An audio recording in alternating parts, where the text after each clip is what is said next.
जब भगवान का घर में वास होता है तो मिलते हैं ये 11 संकेत। राधे राधे मित्रों, अगर हर सुबह आपको ये संकेत मिलते हैं तो आप समझ लें कि आपके घर में ईश्वर का वास हो चुका है। वह क्या है संकेत, आज हम इसी पर बात करेंगे। भगवान को खुश करने के लिए लोग बहुत सारी पूजा पाठ और व्रत करते हैं।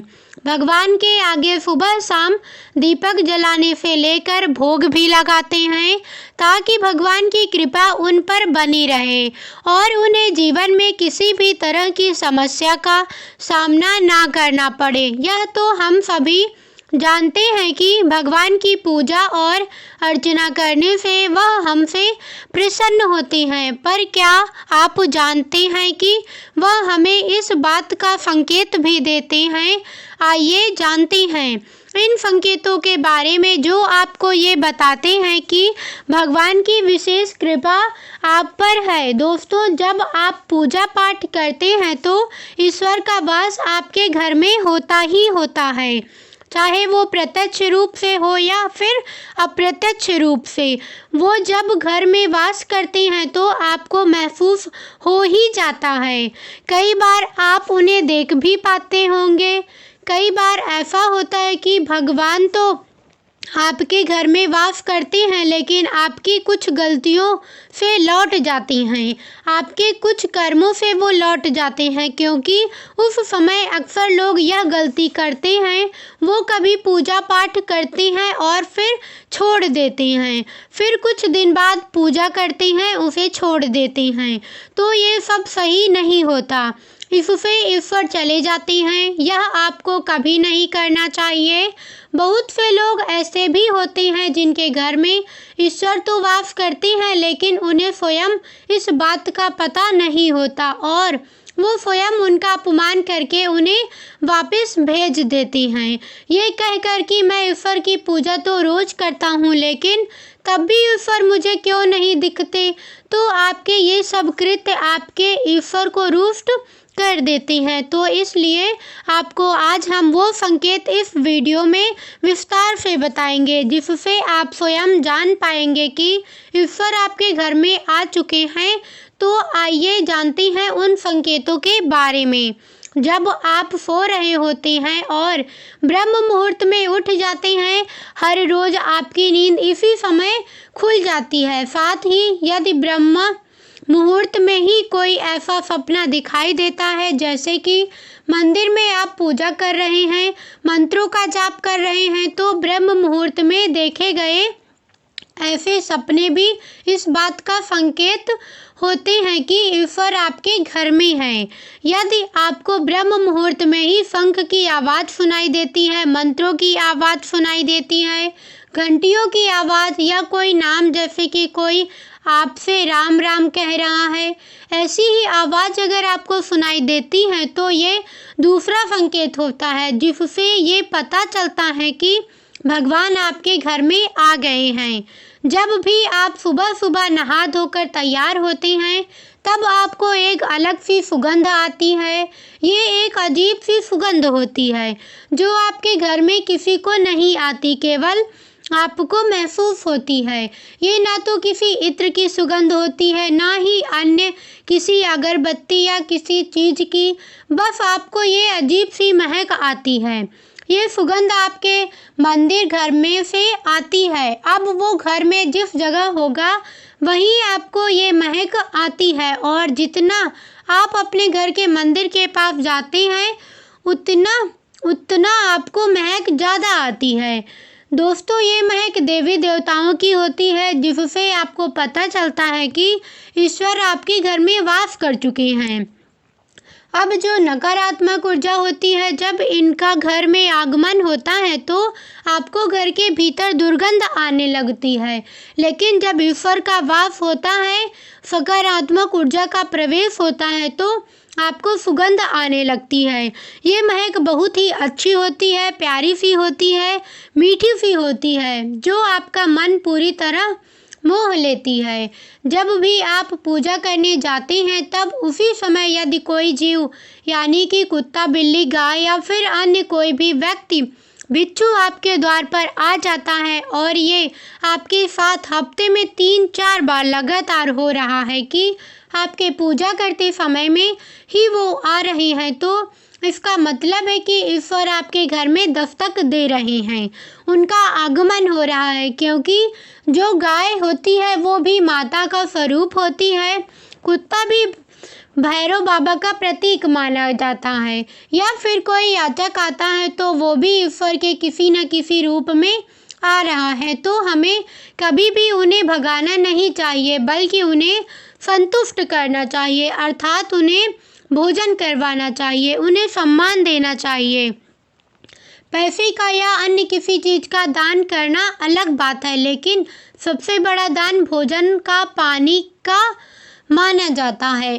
अगर आपको रात में नींद के दौरान बार बार सपने आती हैं और सपनों में मंदिर, भगवान की मूर्ति या फोटो दिखाई देती है, तो इसका मतलब है कि आप पर भगवान की कृपा बनी हुई है।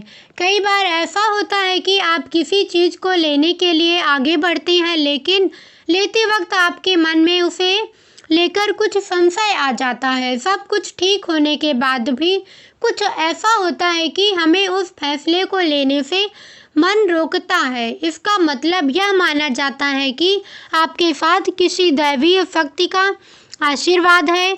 जिन लोगों पर भगवान की कृपा होती है, वह अमीर हो या गरीब, उन्हें हर जगह सम्मान मिलता है। अगर किसी को कम मेहनत करने पर भी सफलता हासिल होती है, तो यह भगवान की ही कृपा की निशानी है। भगवान उन्हें हर परेशानियों से बचा लेते हैं। जिन लोगों से भगवान खुश रहते हैं, वह हर परिस्थिति में खुश रहते हैं। उनके जीवन में भले ही कितने दुख क्यों ना हो, वे हमेशा खुशी ही रहते हैं। उन्हें कभी भी किसी भी परेशानियों से डर नहीं लगता। वह हर मुसीबत को आसानी से पार कर लेते हैं। उल्लू दिखना है शुभ। हिंदू धर्म में उल्लू को काफ़ी अहम दर्जा दिया गया है। उल्लू को माता लक्ष्मी का वाहन माना जाता है। लिहाजा यदि आपको कहीं उल्लू दिखाई दे तो यह एक बेहद ही शुभ संकेत माना जाता है। किसी जगह अचानक उल्लू दिख जाए तो समझ लीजिए कि जल्द ही माँ लक्ष्मी आपके घर में पधारने आ रही हैं। खान पान में आने लगता है बदलाव। माँ लक्ष्मी जिस घर में भी आती हैं, उस घर में लोगों के खान पान की आदतें बदलने लगती हैं। कहा जाता है कि ऐसे घरों में लोगों को भूख कम लगती है। खास बात यह है कि ऐसे लोगों को कम खाना भी पर्याप्त लगने लगता है। इसके अलावा ऐसे घरों के लोग नशा और मांसाहार से भी दूरी बनाने लगती हैं। धन की देवी माँ लक्ष्मी को साफ सफाई बहुत पसंद है। जिन घरों में साफ सफाई होती है, माता लक्ष्मी उसी घर में वास करती हैं। इसके अलावा माँ लक्ष्मी को सफाई में इस्तेमाल की जाने वाली झाड़ू भी बहुत प्रिय होती है। कहा जाता है कि सुबह के समय कहीं जाते हुए यदि आपको कोई घर के बाहर झाड़ू लगाता हुआ दिख जाए तो ये बहुत ही शुभ संकेत होता है। शंख की आवाज़ देती है शुभ संकेत। हिंदू धर्म में शंख को एक अहम स्थान दिया गया है। इतना ही नहीं, शंख की आवाज़ भी काफ़ी शुभ मानी जाती है। इसलिए किसी भी शुभ अवसर पर होने वाली पूजा पाठ में शंख बजाया जाता है। यदि सुबह उठने के बाद आपको शंख की आवाज़ सुनाई दे तो ये एक शुभ संकेत होता है। माना जाता है कि सुबह उठने के बाद शंख की आवाज़ सुनाई देना आपके घर में माँ लक्ष्मी के आगमन का संकेत देती हैं। यदि आपको लगातार 3 दिनों तक घर से निकलते समय नीलकंठ पक्षी दिखाई दे तो समझ जाइए कि भगवान ने आपकी सुन ली है। आपकी जल्द ही कोई बड़ी मनोकामना पूरी होने वाली है। नीलकंठ पक्षी का दिखना महादेव की कृपा होने का इशारा होता है। यदि आपके घर के सामने अक्सर सफ़ेद गाय आने लगे या किसी दिन सफ़ेद गाय आपके घर के सामने आकर अपने बछड़े को दूध पिलाए, तो यह देवी देवताओं की आप पर कृपा होने का साफ इशारा है और यह बताता है कि आपकी पूजा प्रार्थना सफल हो रही है। और आपके जीवन की सारी समस्याएं दूर होने वाली हैं। भगवान आपके सारे कष्ट और बुरे दिन खत्म करने वाले हैं। यदि घर के मुख्य द्वार के आसपास चिड़िया घोंसला बना लें तो यह बहुत ही शुभ संकेत होता है। यह इस बात का प्रमाण है कि आपकी पूजा सफल हो गई है। चिड़िया और उनके बच्चों को गलती से भी ना सताएं, बल्कि उनके लिए दाना पानी रखें। यदि पूजा करते समय आप इतने भावपूर्ण हो जाएं कि आपकी आंखों से आंसू निकलने लगे तो यह इस बात का संकेत है कि ईश्वर ने आपके मन की पुकार सुन ली है। आप सुबह पूजा करने के बाद घर के बाहर जाएं तो कहीं आपको बंदरों का झुंड दिख जाए तो यह भी बताता है कि आपकी पूजा सिद्ध होने वाली है। आप पर भगवान मेहरबान है। कोशिश करें कि उन बंदरों को भोजन दें। यदि आपके घर में बिना किसी अगरबत्ती, रूम स्प्रे या आर्टिफिशियल फ्रेग्रेंस के इस्तेमाल के भी घर में खुशबू और ताजगी महसूस हो तो यह समझ ले कि आप पर ईश्वर की कृपा है। साथ ही जल्द से जल्द आपके दिन फिरने वाले हैं। पूजा के दौरान घर में किसी अतिथि का आना भी भगवान की कृपा का संकेत है। यदि अतिथि कोई तोहफा भी लेकर आए तो यह साफ इशारा है कि भगवान ने आपकी पूजा स्वीकार कर ली। यदि पूजा के समय जलाए हुए दीपक की लौ अचानक से तेजी से जलने लगे तो समझ जाइए कि आपकी पूजा सिद्ध होने वाली है और ईश्वर की कृपा से आपके दुख भरे दिन जल्द ही दूर होने वाले हैं। अगर अक्सर आपकी नींद सुबह 3 बजे से 5:30 बजे के बीच यानी कि ब्रह्म मुहूर्त में खुले तो यह भी ईश्वर का संकेत है कि भगवान आपकी भक्ति से प्रसन्न है। जिस व्यक्ति की नींद अचानक से बार बार रात के 3 बजे के बाद खुलती है तो इसे मामूली बात ना समझें। ये संकेत बहुत ही शुभ माना जाता है। ऐसा माना जाता है कि रात के 3 बजे के बाद देवी देवताओं की शक्तियाँ जागृत हो जाती हैं जो कि आपसे बहुत कुछ कहना चाहती हैं। ऐसे में आपका बार बार 3 बजे के बाद उठना कामयाब होने का संकेत है। वहीं रात के 3 बजे के बाद देवी देवताओं से मांगा हुआ वरदान कभी खाली नहीं जाता है।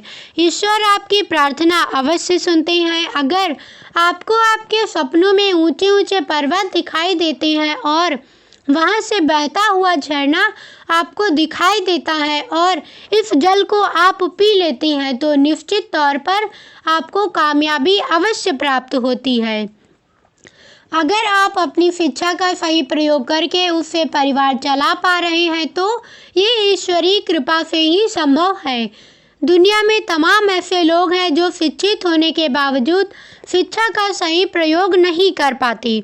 जिन लोगों की सेहत अच्छी रहती है उन पर भी परमेश्वर की विशेष कृपा है। सेहत खराब होने से सिर्फ आपके शरीर पर ही असर नहीं पड़ता बल्कि काफ़ी आर्थिक नुकसान भी होता है। इसलिए निरोगी काया प्राप्त किए लोगों को खुद को भाग्यवान मानना चाहिए। यदि आपको जीवन में सुयोग्य जीवन साथी मिला है तो ये भी परमेश्वर की कृपा से ही संभव है। एक अच्छा जीवन साथी आपके पूरे जीवन को खुशहाल बना सकता है, लेकिन अगर जीवन साथी खराब मिल जाए तो पूरी लाइफ झगड़े और क्लेश के बीच गुजरती है। अगर किसी व्यक्ति की संतान आज्ञाकारी है तो ये भी परमेश्वर की ही कृपा है, वरना आज के युग में ज़्यादातर लोग अपनी संतान की वजह से ही दुखी हैं। सही गलत के बीच अंतर करने की क्षमता जिन लोगों के पास है उन पर उनके इष्ट देव का आशीर्वाद होता है। भगवान के दर्शन सपने में करने वाले लोगों पर भी देवी देवताओं की कृपा होती है, वरना परमेश्वर को देख पाना हर किसी के लिए संभव नहीं होता। जिस व्यक्ति का क्रोध पर वश है, जिसका मन शांत रहता है, जो हर परिस्थिति से सामान्य रहकर निपटना जानता है, ऐसे लोगों पर ईश्वर का हाथ होता है, तभी ये संभव हो पाता है। भगवान हमें अपने वास्तविक रूप में दिखाई नहीं देती है, लेकिन कुछ लोग ऐसे भी होते हैं जिन्हें भगवान के तुल्य माना जाता है। इनके माता पिता, गुरु या ब्राह्मण है, इनमें से कोई भी व्यक्ति पूजा के दौरान आपके घर में प्रवेश करता है तो यह बहुत शुभ माना जाता है। आपको उन्हें घर से खाली हाथ नहीं लौटाना चाहिए। पूजा के दौरान अगर भगवान की मूर्ति या प्रतिमा से कोई फूल या माला आपके पास गिरकर आ जाए तो यह बहुत ही शुभ संकेत है। इससे पता चलता